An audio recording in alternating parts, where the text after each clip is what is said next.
नमस्कार, आदाब, सत श्री अकाल, जोहार। जो कहिए सब एक ही है। कुछ दिन में हो सकता है जेएमएम का एनडीए का हिस्सा भी कहिएगा तो वो भी सही होगा। ये कब तक होगा? आप ऐसा ख्याली पुलाव पकाते रहिए जैसे भाजपा के लोग पका रहे हैं। मिले अर्जुन मुंडा जी से इस तरीके से लगा कि कोई पुराना पिछड़ा भाई मिला हो। अर्जुन मुंडा वास्तव में हमारे भाई हैं और बहुत पुराना हम लोगों का संबंध रहा है। व्यक्तिगत भी, राजनीतिक भी वो हमारे परिवार से ही संबंध रखते थे। आज परिवार से बिछड़ गए हैं, हो सकता है कि कल आ जाए हमारे परिवार में फिर। आज 10 अभी नितिन गडकरी मिल रहे हैं, इधर आप्टे साहब भी आपको आने का एकदम न्योता दे रहे हैं। देखिए, वो जहाँ तक नितिन गडकरी साहब के जगन्नाथ दास से मिलने की बात है तो वो तो एक मानवता का परिचय दिया है उन्होंने। मैं उनका आभार व्यक्त करता हूँ कि ऐसा राजनीति में मानवता का भी एक स्थान होता है और उस नाते वो राजनीति से अलग हटकर और उनसे इतने दिन से हमारे माननीय मंत्री बीमार थे, वहाँ बीमार हैं और वहाँ चेन्नई में हैं और वो मिले हैं तो मैं उनका साधुवाद देता हूँ। लेकिन जैसा हमारे एक वरिष्ठ नेता यहाँ आए, केंद्रीय मंत्री अठावले साहब, और उन्होंने जिस भाषा का प्रयोग किया, जो उन्होंने बातें कही मीडिया से, वो बड़ी हास्यास्पद है। इतने बड़े जिम्मेदार व्यक्ति को मैं कहना चाहूँगा कि भारतीय जनता पार्टी को जो जनादेश दिया है जनता ने, उसका सम्मान करना चाहिए और उन्हें विपक्ष में बैठने की भूमिका दी है, उस भूमिका को भली भांति उन्हें निभाना चाहिए। लेकिन ये लोग उसका उल्टा काम कर रहे हैं। जिस दिन से ये चुनाव हारे, जिस दिन से गद्दी छीनी है, इनकी सत्ता छीनी है, उस दिन से बौखलाए हुए हैं पूरी तरह से। ये इन प्रकार ये सत्ता हासिल करना चाहते हैं और जिस तरह से संघीय ढांचे पर प्रहार किया है, एक जिम्मेदारी भरे पद पर रहते हुए अठावले साहब ने, ये तो बड़ा चिंतनीय विषय है इस लोकतंत्र के लिए। कहाँ जा रहा है हमारा लोकतंत्र? लेकिन गुरु जी भी कहे थे कि अरे भाई, कांग्रेस लोग है ना, भरोसेमंद पार्टी नहीं है, समझे। तो हमको लग रहा है कि गुरु जी का बात आज आप लोग याद कर रहे हैं, कुछ दर्द हो रहा है इसलिए, या फिर आप लोग खाली ऐसी कांग्रेस के डराने के लिए ये सब कर रहे हैं? देखिए, ना हम किसी को डराते हैं ना डरते हैं, दोनों चीज़ है। ना हम डराने में विश्वास रखते हैं ना डर। ये सारा काम और अपने बातों से फिरने का काम, सारा काम भारतीय जनता पार्टी के लोगों के जिम्मे छोड़ दिया हमने। हम जनता के बीच रहते हैं, जमीनी काम में विश्वास रखते हैं, हमें जनता पर भरोसा है और जनता के सर्टिफिकेट पर हमें भरोसा रहता है। जनता जब हमें विपक्ष में बिठाती है तो हम इस तरह का जोड़ तोड़ नहीं करते हैं। हमने तोड़ कहाँ, ये तो दोनों का जोड़, गठजोड़ का बात हो रहा है कि कांग्रेस आउट और आप इन बीजेपी को लेके। देखिए, हमने जिसके साथ गठबंधन किया है वो गठबंधन अटूट है और कितना भी भ्रम फैला लें भारतीय जनता पार्टी के लोग, किसी तरह का इस गठबंधन पर कोई असर नहीं होने जा रहा है।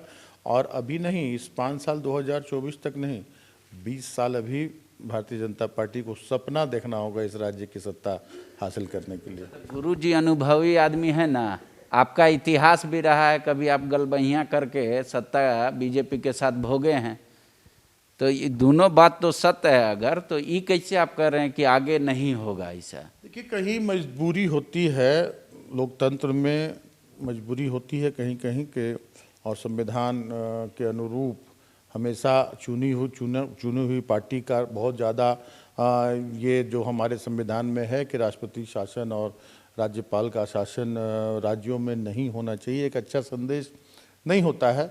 और एक मजबूरी में हमने बनाई थी कभी सरकार, और उसमें भी भारतीय जनता पार्टी के लोगों ने विश्वासघात किया था।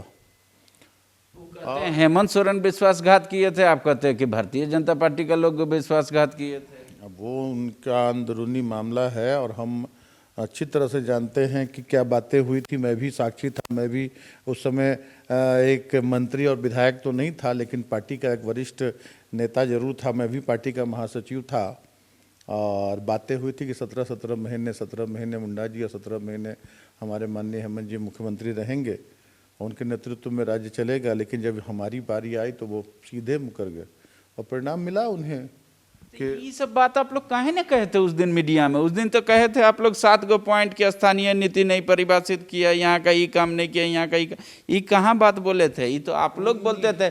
हेमंत जी को बोलना चाहिए ना कि भाई 17 महीना पूरा हो गया इनका, अब हमको दीजिए। उन्हीं कामों को पूरा करने के लिए, वही काम जो हम अधूरे रह गए, जो वादा खिलाफी किया उन्होंने, उसी को पूरा करने के लिए हमने मांगा था, हमने जिम्मेदारी मांगी थी कि हम अब उन कामों को, जो काम आप पूरा नहीं कर पाए, जो हमारा एजेंडा था उससे आप फिर गए। तो 14 महीना आप भी राज किए, फिर 14 महीना में वो सब काम कहाँ पूरा हुआ था? देखिए 14 महीने का कार्यकाल तो आज स्वर्णिम अक्षरों में यहाँ पर बात तो ठीक है, लेकिन वो सब काम तो नहीं ना हुआ। क्यों नहीं हुआ? जहाँ तक जितना समय मिला, आज भी तो हमें 1 साल समय मिला। हाँ, और जिस तरह के दौर से हमें गुजरना पड़ा कि खाली खजाना और कोरोना, इस दौर से गुजरते हुए पहले हमने राज्य को बैलेंस रखा, किसी तरह की कोई राज्य की जनता को परेशानी नहीं होने दी। और अब इस वर्ष में, आने वाले वर्ष में, अब राज्य को हम विकास की पटरी पर दौड़ाएंगे। उतना समय काफ़ी कम था, 13 महीने 14 महीने का जो समय था वो काफ़ी कम था। और उस कम समय में आज वो 14 महीना का कार्यकाल पूरे 20 वर्ष के झारखंड में, आज उस कार्यकाल को स्वर्णिम अक्षरों में लिखा जाता है, लोग याद करते हैं। अच्छा, युवा लोग पूछ रहा है कब मिलेगा नौकरी, कब होगा हम लोग का नियोजन? हम लोग का दरवाजा खटखटा के मिथिलेश ठाकुर बोले थे टेम्पोररी वाला को परमानेंट कर देंगे, 5 लाख नौकरी देंगे। वो सब कह रहा भुला गए मंत्री जी एसी में बैठ के। ना कोई मंत्री भुलाया, और एसी में पहले भी बैठते थे, अभी भी बैठते हैं। ना कोई मंत्री अपने वादे को भुलाया है, ना माननीय मुख्यमंत्री भूले हैं। हमने जो भी संकल्प जनता के बीच किए थे, वो सारे संकल्पों को हम पूरा करेंगे और शुरुआत हो चुकी है। आज मैंने, हमारे माननीय मुख्यमंत्री ने कहा है कि 2021 का वर्ष जो होगा वो नियोजन का वर्ष होगा। अभी आपने देखा होगा कि कह रहे हैं ना, कहाँ कर रहे हैं? सारी आप जी पूछ रहे मिथिलेश जी काहे ने नियोजन नीति लाए? पहले लाते तो उसके बाद खत्म हो जाता उस वक्त, पहले खत्म कर दिया, अब चुपचाप बैठल हैं। उनकी नियोजन नीति को समाप्त कर दिया ना हमने, हमारी सरकार ने, जो उन्होंने राज्य के युवाओं में विभेद पैदा करने का काम किया था, एक ही राज्य में 2 नीति लागू की थी, उसको समाप्त कर दिया मैंने। वो तो कह रहे हैं सिर्फ टीचर वाला में था, बाकी तो 24 का 24 जिला 100% रिजर्वेशन कर। नहीं, 3rd और 4th ग्रेड में जो था कि जिले के जो हमारे अनुसूचित जिले हैं, वहाँ हमारे अन्य जिलों के लोग, 11 जिलों के लोग, हमारे युवा, हमारे बेरोजगार किसी भी 3य श्रेणी और 4th श्रेणी के लिए आवेदन नहीं कर सकते हैं। अब उस खाई को हमने पाट दिया है कि हमारे कोल्हान के लोग भी जाकर पलामू में, पलामू के लोग जाकर संथाल परगना में, कोई भी नियुक्ति निकलती है तो उसमें अपनी सहभागिता निभा सकते हैं। अपना नियोजन नीति आप लोग नहीं लाएंगे, जो पुराना था वह लागू हो जाएगा, नया वाला कैंसिल करके? देखिए, हमने कहा आपसे कि जो हम अभी जो एक खाई बन हो गया था, उस खाई को हमने पाट दिया। हमने पूरे राज्य के लिए एक समान नीति लागू कर दी है, और जो राज्य स्तरीय नियुक्तियां हैं उसमें भी जो पहले जो नियम थे कि हमारे राज्य के अलावा बाहर के राज्यों के लोग भी आकर यहाँ अपना, क्योंकि वो एक तरह से हमारा संवैधानिक हमारी बाध्यता है कि हम उसमें लोगों को रोक नहीं सकते, लेकिन स्थानीय 3य श्रेणी और 4th श्रेणी की नौकरियों में हम पूरे राज्य में एक समान नियमावली हम लागू कर रहे हैं। कब तक हो जाएगा?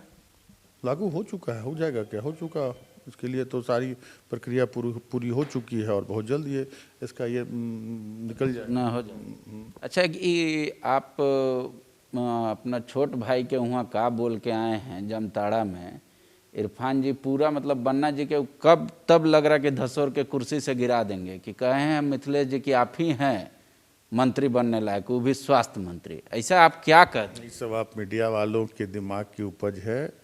हमारे इरफान भाई काफ़ी खुश हैं अपने जिम्मेदारी से, और उन्हें जो जिम्मेदारी मिली है जामताड़ा को सजाने संवारने की, जामताड़ा को विकसित करने की, उसमें अपना पूरा ध्यान लगा रहे हैं। और इलाज किए थे आपका सही में? उसके बाद वो खुद लिख के भेजे थे कि इशारों में कहा कि आप स्वास्थ्य मंत्री बने। कहा तो मैंने कि पहले मैंने उनका इलाज किया, मैंने उनकी जांच की, तब उन्हें याद आया कि मुझे भी, मैं डॉक्टर हूँ, मुझे भी जांच करना चाहिए। तो मेरी जांच को तो छिपा दिया उन्होंने, मैंने जांच किया उसका, तो मेरे पास उसका प्रमाण है कि पहले मैंने उनका जांच किया था, और वो भी पूरी तरह से स्वस्थ हैं और मैं तो हूँ ही स्वस्थ। अच्छा, एक बात बताइए, कोई तो बात होगा, कहीं तो आग लगा होगा तब तो धुआं उठ रहा है, ऐसे तो धुआं उठता नहीं है। निश्चित रूप से आग लगने से धुआं उठता है।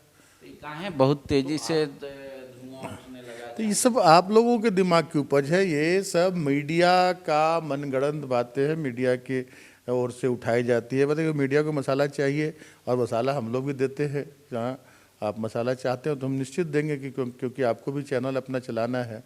तो सही में गुरु जी का बात याद आ रहा है कि कुछ जरूर अनकंफर्टेबल हो गए हैं आप लोग कांग्रेस से इधर। कोई अनकंफर्टेबल नहीं है, ना हम अनकंफर्टेबल है, ना कांग्रेस अनकंफर्टेबल है, ना राजद। हमारा पूरा गठबंधन इंटैक्ट है और हमारे झारखंड के लोग बिकाऊ नहीं है। सबसे बड़ी बात ये चाह लेंगे कि हम मध्य प्रदेश की घटना दोहरा लें, हाँ, और अन्य राज्यों में जो उन्होंने कोशिश की थी उसमें कामयाब हो जाएं, ये यहाँ संभव नहीं है। यहाँ के लोग एक काफ़ी निष्ठावान हैं और जिस दल से जहाँ से जुड़े रहते हैं वहाँ पूरी तरह से एकदम एक अटूट हमारा संबंध है, और यहाँ उन्हें कामयाबी नहीं मिलेगी, उनकी मंशा कभी पूरी नहीं होगी यहाँ, ये मैं आपको दावे के साथ कहता हूँ। आखिरी सवाल, जब सब कुछ बहुत अच्छा फील गुड हो रहा है आपके सरकार में, तो 12वां मंत्री कौन, इसको लेके इतना जीच का है? अरे भाई, अब उसकी चिंता जब हमारे राज्य की जनता, जिसने हमने मैंडेट दिया है, जब राज्य की जनता चिंता नहीं कर रही है तो अब दूसरों की चिंता करने से। 5 साल तो आप लोग यही कह के बीजेपी को कोसते रहे हैं कि 12वां मंत्री कौन, 12वां मंत्री कौन, तो वो तो कम्युनिकेबल डिजीज की तरह आप में भी आ गया है ना। तो 12वां मंत्री उन्होंने बना लिया था क्या? तो आप भी नहीं बनाएंगे? बना लिया तो हमारी शुरुआत है, अभी तो हम शुरुआत किए हैं, और अभी बहुत सारे काम, जब हमारा काम पूरी अच्छी तरह से सभी विभागों का काम जब चल रहा है, ये प्रश्न आपको बिहार में भी करना चाहिए था कि बिहार में अभी तक पूरा स्ट्रेंथ नहीं हुआ है, वहाँ भारतीय जनता पार्टी, और कितने जोड़ तोड़ के बाद, कितने प्रयासों के बाद, कितनी तिथियां आने के बाद वहाँ भी भारतीय जनता पार्टी के गठजोड़ वाली सरकार है। तो वहाँ तो अभी स्ट्रेंथ अभी काफ़ी, वहाँ 7, 8, 10 बचे हुए हैं, तो उस पर भी सवाल होने चाहिए। अच्छा, युवा लोग को कब से मतलब निकल जाएगा अखबार में, आप लोग वैकेंसी निकाल दीजिएगा, एक कोई तो डेट रखे होंगे कि पहला वैकेंसी हम फेंक देंगे?